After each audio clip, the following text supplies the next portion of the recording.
Good day mga parts. Welcome back to this another day, another episode, and another update in this house journey that we have. We will see kung unsa nay update sa amo ang pagpahimo sa balay mga parts. So, ubani ko ninyo atong suluyan. So magsugod ta diri mga parts sa kilid nga bahin, right side ni siya mga parts. So as you can see, nana siya gibutang nga beam sa ibabaw, gimatinga na siya mga parts.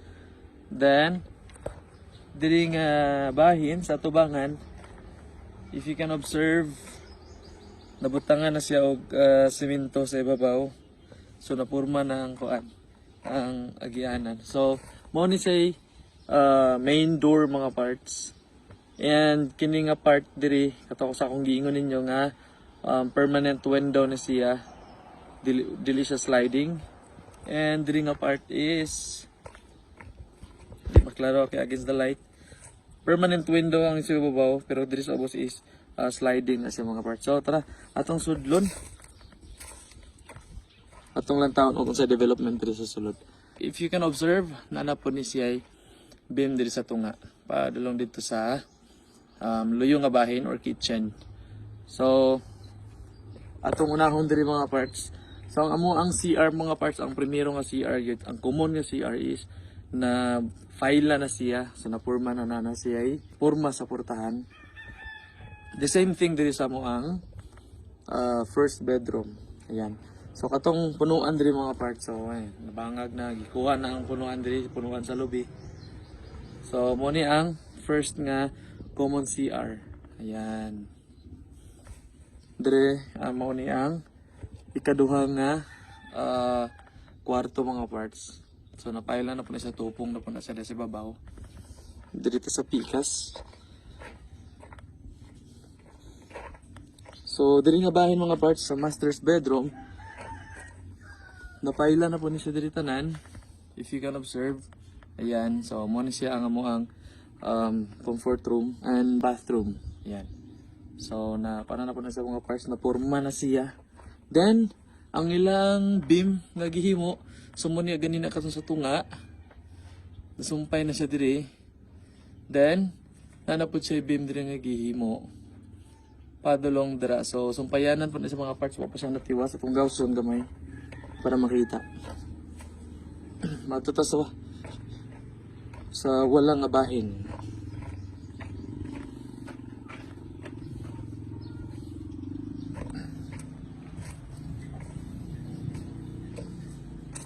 So muna ni siya status diri mga parts sa walang bahin.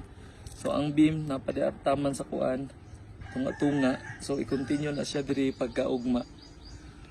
And by the way mga parts, so agkatong among gisugdan diri kalot nga punuan sa mangga karon wala na gid siya oh.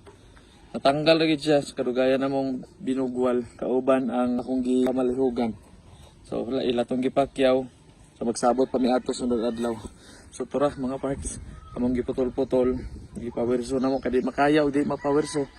And of course, nagready na pud mi og kining balay-balay diri mga parts ayan. Himo na mo ni sa nga kuan area diri, temporary para sa mo ang kuryente. Kay puhon-puhon mahuman yang paghimo sa beam ani dari nga area kani tibuok area sa babaw mabutangan na sa beam. Mabuhusan na pagka season, magamit na mi og kuryente para mag tap sa mga trusses, then sa roofing. So mauna nga kinahanglan ginamo nga maghimo kay advice sa taga Zaneco dapat na ay temporary nga balay-balay ang linya para safety. So mo na mga parts. So kini diri mo rin gihimo ganang buntag, so dili kini siya ingon nga perfect good, pero at least nanay kabutangan. And diri nga area mo ni taptan sa mga circuit breaker and etc. Dayon butangan naman ni diri hinges. Ako na ning gihimuan diri og frame. Igo na lang to itapot diri kay nakapalit na pud mig hinges. Dayon amo na din siyang itaklob na. So igo ra gid sa mga parts nga matakloban.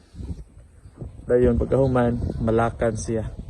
So mo na siya ang update sa mo ang balay nga gipahimo karon. Ika 26 ka adlaw karon mga parts sa pagpahimo aning amo ang balay.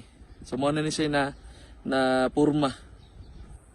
So as of now, ang gitrabaho nila is kining sa ibabaw ang beam. Pagkahuman og purma sa beam ana, ila na dayon ang butangan og kaning tap sa kilid-kilid kay buhusan na dayon. Then pasisunon.